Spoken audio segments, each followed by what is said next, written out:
గారికి, గౌరవనీయులు పెద్దలు ఆర్ కృష్ణయ్య గారికి, అదేవిధంగా వేదికపై ఆసీనులైన మన జేఏసీ కన్వీనర్ ముత్యం వెంకన్న గౌడ్ గారు, మరియు కో చైర్మన్ సుధాకర్ రెడ్డి గారు, కో కన్వీనర్ భానుప్రకాష్ గారు, అదేవిధంగా మనకు రాష్ట్ర కార్యవర్గ సభ్యులు BC and OC employees association, అదేవిధంగా కంపెనీ సెక్రటరీ ప్రెసిడెంట్స్, మరి ఇతర కార్యవర్గ సభ్యులు, నాయకులు, సోదరులందరికీ, ఇంజనీర్స్కి, ఈ పత్రికా సమావేశానికి వచ్చినటువంటి మీడియా మిత్రులందరికీ కూడా వందనాలు తెలియజేస్తూ, మనకు ఒక విద్యుత్ రంగ సంస్థ అనేది, సంస్థలు చాలా ముఖ్యమైన భూమికను మన రాష్ట్రంలో పోషిస్తాయి. మరి మనం గతంలో బీఆర్ఎస్ పరిపాలనలో మనం చూసినట్లయితే ఆనాడున్నటువంటి మేనేజ్మెంట్ కానీ, ఆనాడున్నటువంటి సీఎండీలు కానీ నామినేషన్ బేస్ మీద ప్రభుత్వం నియమిస్తే వచ్చిన వాళ్ళు. మరి ఈరోజు మరి బీఆర్ఎస్ ప్రభుత్వం 10 సంవత్సరాల పనితీరును బట్టి ప్రజలు మళ్ళీ కాంగ్రెస్ ప్రభుత్వాన్ని అధికారంలోకి తీసుకురావడం జరిగింది. మరి ఈ కాంగ్రెస్ ప్రభుత్వం వచ్చిన తర్వాత ఒక మంచి నిర్ణయాలు, ఒక స్టెప్ ఏంటంటే విద్యుత్ రంగ సంస్థలలో కూడా ఐఏఎస్ అధికారులను నియమించాలనేది ఒక నిర్ణయం తీసుకొని ఐఏఎస్ అధికారులను నియమించడము. మనం కూడా ఏమనుకున్నామంటే ఐఏఎస్ అధికారులు అంటే రూల్స్, రెగ్యులేషన్స్, చట్ట ప్రకారం, రాజ్యాంగ ప్రకారం వెళ్తారు. మన సంస్థలలో అపరిష్కృతంగా ఉన్నటువంటి 2 సమస్యలు కూడా వీళ్ళు పరిష్కరించినాకనే ముందుకెళ్తారని మనం భావించాం. మరి ఇంకొక అంశం ఏంటంటే ఈరోజు డిప్యూటీ సీఎం గారు, ఎందుకంటే ఇవాళ కాంగ్రెస్ ప్రభుత్వం అధికారంలోకి వచ్చిందంటే కొన్ని కులాలు ఓట్లేస్తున్నో లేకపోతే కొందరేస్తున్నో అధికారంలోకి రాలేదు. ఈ రాష్ట్రంలో ఉన్న ఓసీ బీసీ కులాలు కూడా ఓట్లేస్తేనే ఇవాళ అధికారంలోకి వచ్చినాయి. మరి ఇవాళ డిప్యూటీ సీఎం గారు ఏం చెప్పిందంటే, ఈ మధ్యన మనం ఏమనుకున్నామో, మనకు ఈ రివ్యూ అంటే మనకు ప్రభుత్వం రాగానే కూడా ఇంకొక మనం గమనించాల్సినటువంటి అంశం ఏంటంటే, ట్రాన్స్కో జెన్కోని ఎఫ్ఏసీలతో నడిపేయడం అనేది ఇప్పుడు దాదాపుగా 9 నెలలు అయిపోయింది. ఇప్పటికీ ఫుల్ అడిషనల్ ఛార్జ్తోనే మన ట్రాన్స్కో జెన్కోని ప్రభుత్వం నడిపిస్తూ ఉంది. ప్రభుత్వం వచ్చిన ఒక మంత్లోనే అటు డిస్కంలలో ఉన్న డైరెక్టర్స్ని టర్మినేట్ చేసి అక్కడ ఉన్న చీఫ్ ఇంజనీర్లకే అడిషనల్ ఛార్జీలు ఇచ్చేసి నడిపిస్తూ ఉన్నారు. ఒకవైపు నోటిఫికేషన్ కూడా ఇచ్చుకున్నారు. ఇప్పటికీ డైరెక్టర్ల యొక్క నియామకం అయిపోతుందో లేదో తెలియదు. ఒకవైపు ట్రాన్స్కో జెన్కో సీఎండిగా ప్రభుత్వం రాగానే రిజీవ్ గారిని అపాయింట్ చేయడం జరిగింది. రిజీవ్ గారు మళ్ళీ 6 నెలలకే సార్ని మార్చి మళ్ళీ రొనాల్డ్ రోస్ గారు వచ్చిండ్రు. మళ్ళీ వీరు కూడా ఎప్పుడు పోతారో అనే చర్చ ఉద్యోగులలో నడుస్తూ ఉంది. అంటే ఇంత క్లిష్టమైనటువంటి, అంటే డైరెక్టర్స్ని ఇంకా అపాయింట్మెంట్ చేయలేదు. ఒకవైపు పూర్తి స్థాయిలో ట్రాన్స్కో సీఎండీని, జెన్కో సీఎండీని నియమించలేని పరిస్థితిలో ఉన్నటువంటి ప్రభుత్వము ఉన్నట్టుగా ఈ మధ్య ఏం జరిగిందంటే, మన గతంలో అసలు ఈ 2 అంశాల మీద ఏం జరిగిందో కొంత బ్రీఫ్గా చెప్పే ప్రయత్నం చేస్తా. మనకి ఈ ప్రభుత్వం రాకముందు 2 అంశాలు పెండింగ్లో ఉన్నాయి. ఒకటి కాన్సిక్వెన్షియల్ సీనియారిటీ, ఎస్సీ ఎస్టీ ఎంప్లాయీకి సంబంధించింది. రెండవది మెరిట్ కమ్ సీనియారిటీ.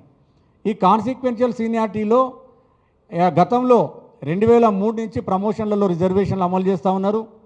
మళ్ళీ 2009లో కాన్సిక్వెన్షియల్ సీనియారిటీ ఇవ్వాలని కూడా గవర్నమెంట్ జిఓఎంఎస్ నెంబర్ 26ని అమలు చేస్తూ ఉన్నారు.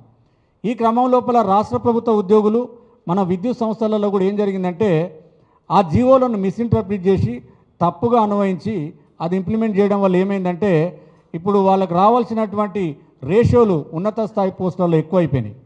ఇప్పుడు మన విద్యుత్ సంస్థలలో పరిస్థితి చీఫ్ ఇంజనీర్ స్థాయిలో ఆల్రెడీ సీజ్ అయిపోయింది. ఇక బీసీలోసీలు వచ్చే పరిస్థితి లేదు. నెక్స్ట్ ఎస్సీ క్యాడర్లో కూడా అదే పరిస్థితి. ఇంకొక 3-4 సంవత్సరాలు అయితే డిఈ క్యాడర్లో కూడా బీసీలు ఓసీలు కనిపించే పరిస్థితి కూడా లేదు. మరి రాజ్యాంగం ఏం చెప్తా ఉన్నది, చట్టం ఏం చెప్తా ఉన్నది, హైకోర్టు, సుప్రీంకోర్టు తీర్పులు ఏం చెప్తా అనేది మనం ఒకసారి చూసినట్లయితే, భారత రాజ్యాంగం ఇట్ సెల్ఫ్ ఆర్టికల్ 14A ఏం చెప్తున్నదంటే, అడిక్వేట్ రిప్రజెంటేషన్ లేనట్లయితే ఎస్సీ ఎస్టీలకు ప్రమోషన్లలో రిజర్వేషన్ ఇవ్వాలి. అది మనం వద్దని చెప్పట్లేదు, ఇవ్వాల్సిందే.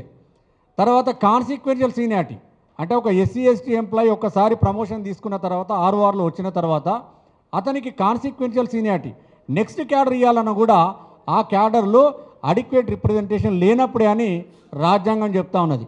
గవర్నమెంట్ జీవోలు కూడా అట్లనే చెప్తున్నాయి, చట్టం కూడా అదే చెప్పింది. కానీ గత ప్రభుత్వంలో ఏం జరిగింది, ఆ జీవోలను తప్పుగా అన్వయించి ఇంప్లిమెంట్ చేయడం వల్ల అంటే ఒక వ్యక్తి ఆర్ఓఆర్లో ప్రమోషన్ తీసుకున్న తర్వాత నెక్స్ట్ క్యాడర్లో కూడా అడిక్వేట్ రిప్రజెంటేషన్ వాళ్ళ ప్రాతినిధ్యం ఉన్నా కూడా ఇచ్చుకుంటా పోవడం వల్ల ఇవాళ పరిస్థితి ఏమైంది, మొత్తం పై క్యాడర్లలో వాళ్ళకు రావాల్సిన షెడ్యూల్ కాస్ట్ అంటే 15% ఉండాలి, షెడ్యూల్ ట్రైబ్ అంటే 6%, ఇప్పుడు 10% చేసారు. ఆ పర్సంటేజ్ల కంటే మించిపోయి 100కు 100%, 100లో 90% కూడా ఆ ఎస్సీ ఎస్టీల యొక్క ప్రాతినిధ్యం పెరిగిపోయింది. దాని మీద రాష్ట్ర ప్రభుత్వ ఉద్యోగులు గతంలో 2011లోనే అడ్మినిస్ట్రేటివ్ ట్రిబ్యునల్లో ఒక కేసు వేసిండ్రు. అడ్మినిస్ట్రేటివ్ ట్రిబ్యునల్ ఏం చేసిందంటే ఆ జీవో 26ను క్వాష్ చేసింది. అసలు కాన్సిక్వెన్షియల్ సీనియారిటీ ఇవ్వద్దని చెప్పడం జరిగింది. దాని తర్వాత ఇదే రాష్ట్ర ప్రభుత్వం state of Telangana versus S Prakash ఈ డివిజన్ బెంచ్లో ప్రభుత్వమే కేసు వేసింది. ఎందుకంటే మేము జీవో 26 కూడా ఇస్తాము, కాన్సిక్వెన్షియల్ కూడా మేము వాళ్ళకు ఎస్సీ ఎస్టీ ఉద్యోగులకు ఇస్తామని చెప్పినప్పుడు డివిజన్ బెంచ్లో పూర్తి స్థాయిలో వాదోపవాదనలు జరిగిన తర్వాత డివిజన్ బెంచ్ ఇచ్చిన తీర్పు ఏంటంటే జీవో 26 కూడా అమలు చేయండి, అంటే ప్రమోషన్లో రిజర్వేషన్ పెట్టండి, అదేవిధంగా కాన్సిక్వెన్షియల్ సీనియారిటీ కూడా ఇవ్వండి, కానీ ఎప్పుడు ప్రాతినిధ్యం లేనప్పుడే.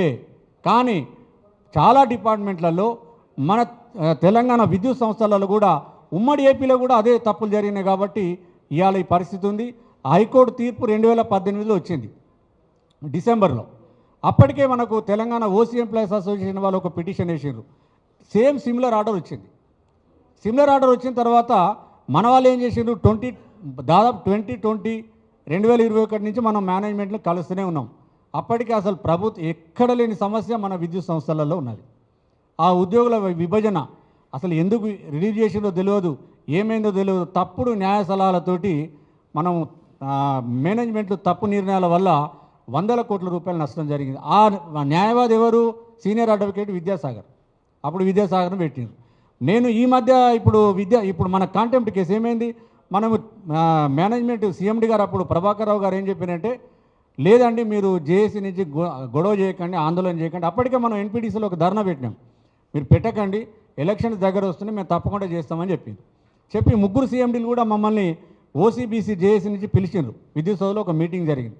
ఆటి మీటింగ్లో కూడా నెలకు చేస్తాము, 2 నెలలకు చేస్తామని చెప్పి ఎలక్షన్ దాకా తీసుకొచ్చి ఎలక్షన్లు అయిపోయిన వెంటనే ఇంప్లిమెంట్ చేసే బాధ్యత మాది. ఈ రివ్యూ ఆఫ్ ప్రమోషన్స్ కానీ మెరిట్ కమ్ సీనియారిటీ కానీ అనగానే మనం కూడా ఏమనుకున్నామంటే అప్పటికి కూడా మేనేజ్మెంట్తో గొడవలు ఎందుకు సరే అని ఉండడం వల్ల ఇంకా వాళ్ళు చేయలేదు. ఏం చెప్పిన దానికి సాకుగా మన సుప్రీంకోర్టులో కాంటెంప్ట్ కేసు పెండింగ్ ఉన్నది, ఆ కేసు అయిపోగానే చేస్తామని చెప్పారు. అసలు 2 కలిపి చేస్తామన్నారు. ఉద్యోగుల విభజనతో పాటుగా ఈ కాన్సిక్వెన్షియల్ సీనియారిటీ కూడా చేస్తామని చెప్పడం జరిగింది.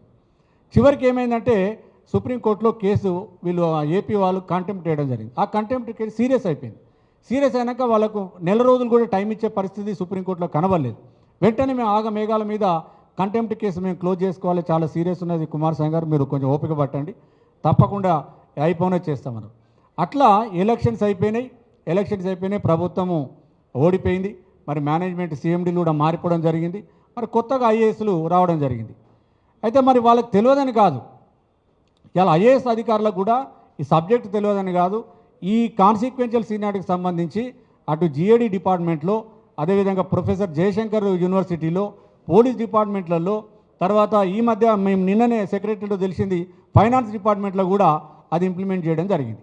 మన దగ్గర మాత్రము ఇంప్లిమెంట్ చేయలేదు. అప్పుడు సుప్రీంకోర్టులో కాంటెంప్ట్ కేసు క్లోజ్ కావాలనే ఉద్దేశంగా కండిషనల్ ప్రమోషన్లు ఇచ్చారు. ఆ కండిషనల్ ప్రమోషన్లతో ఎంత ప్రమాదం మనకు తెలుసు. గతంలో మనము ఉద్యోగుల విభజనకు సంబంధించి అప్పుడు కూడా ఇంతే, 1 సైడెడ్ రిలీవ్ చేసి అందరికీ కండిషన్లు ఇచ్చేసిండ్రు. మనందరికీ ప్రమోషన్లు క్యాన్సిల్ అయిపోయినాయి, ఆర్డర్సే క్యాన్సిల్ అయిపోయినాయి. ఆర్డర్స్ క్యాన్సిల్ అయిపోయి కొందరికి రివర్షన్లు కూడా వచ్చినాయి. ఇక్కడ ఉన్నటువంటి అసోసియేషన్లు ఏం చెప్తా ఉన్నాయి, అప్పుడేమో అది మేము చేసినాయని చెప్తున్నారు. ఇప్పుడు నిన్న మెసేజ్లు ఏం పెట్టుకుంటున్నారు, వాట్సాప్ మెసేజ్లలో ఇది మేనేజ్మెంట్ ప్రమోషన్ యొక్క ప్రక్రియను మొదలుపెట్టిండ్రు, సంతోషం అనిపిస్తుంది, సంతోషంగానే మెసేజ్లు పెడుతున్నారు. మరి రివర్షన్ గురించి సంతోషంగా మెసేజ్ పెట్టరు ఎందుకు? రివర్షన్కు బాధ్యత ఎవడు వహించిండు? ఇవాళ ఒక చీఫ్ ఇంజనీర్గా మొన్న సీగా ప్రమోషన్ తీసుకున్నారు, 4-5 సంవత్సరాలు సీగా పనిచేసి మళ్ళీ రివర్షన్ అయిపోయి ఎస్సీగా రిటైర్ అయిపోయింది. మరి ఆ చీఫ్ ఇంజనీర్ ఇప్పుడు డైరెక్టర్ పోస్ట్కి ఎలిజిబిలిటీ ఉందా లేదా? ఎందుకంటే ఆయన ప్రమోషన్ ఆర్డరే క్యాన్సిల్ అయిపోయింది. అంటే ప్రమోషన్లలో కానీ ఏ ఆర్డర్లలో కండిషన్లు పెట్టి ఇల్లీగల్ ప్రమోషన్లు ఇవ్వద్దనో మనం అడుగుతున్నాం. ఇక్కడ ఉన్నటువంటి సంఘాల అసోసియేషన్లు ఏం చెప్తున్నాయంటే కండిషన్లు పెట్టుకొని ఏదైనా చేయండి అని ఒక వాయిస్ తీసుకొచ్చింది. మనం ఎప్పుడైతే అపోజ్ చేయగానే మళ్ళీ వెంటనే మాట మార్చేసి ఏం చేసింది, ఈ మధ్య రిప్రజెంటేషన్లు మాకు ఇప్పుడు కొత్తగా డిప్యూటీ సీఎం గారు ఏమనుకున్నారంటే ముందే ట్రాన్స్ఫర్ పాలసీ ప్రమోషన్లో పంచాయతీ తేలేటట్లేదు ట్రాన్స్ఫర్ పాలసీ అని చెప్పేసి ఒక రివ్యూ మీటింగ్ జరిగింది సీఎండీస్కి డైరెక్టర్స్కి. మళ్ళీ అందరూ బయటకు వచ్చేసిన తర్వాత ఏమనుకున్నారు, ట్రాన్స్ఫర్స్ ఏమన్నాయి ప్రమోషన్ లేవనుకున్నారు. మళ్ళీ ఏమైందో ఏమో మళ్ళీ అసోసియేషన్ యూనియన్లు లేదు మాకు ప్రమోషన్లే ముందు కావాలి ట్రాన్స్ఫర్లు తర్వాత పెట్టండి అంటున్నాడు పాలసీ. ఇప్పుడు ఇచ్చినటువంటి లెటర్లలో ఏం పెడుతున్నారు, ప్రమోషన్లు ఏ విధంగా ఇచ్చినా పర్వాలే కండిషన్ పెట్టుకో ఏమన్నా పెట్టుకో. అసలు కండిషన్ పెట్టి ఇచ్చే ప్రమోషన్కి వీళ్ళకి వేయాలనే ఉన్నది. మొన్న సీఎండీ గారిని కలిసినప్పుడు సార్ వాళ్ళకి వేయాలనే ఉన్నది, మేము ఒక 4 పేర్లు ఇస్తాం మాకు కూడా ఒక చీఫ్ ఇంజనీర్ ఇవ్వండి ఇస్తారా, కండిషన్ దానికి ఎవరికి ఇచ్చినా కండిషనే కదా అని చెప్తే మరి ఈరోజు మళ్ళీ ఒక రివ్యూ మీటింగు డిప్యూటీ సీఎం గారి దగ్గర జరిగినట్లు తెలిసింది. ఇమీడియట్గా పాత పద్ధతిలో ప్రమోషన్ లేదు, ఎందుకంటే మనకు అఫీషియల్గా మేనేజ్మెంట్ నుంచి ఏం చేస్తున్నారు అనేది రొనాల్డ్ రోజ్ సీఎండీ గారు వచ్చిన తర్వాత జాయింట్ మీటింగ్ ఇచ్చిండ్రు. బీసీఓసీ ఎంప్లాయీస్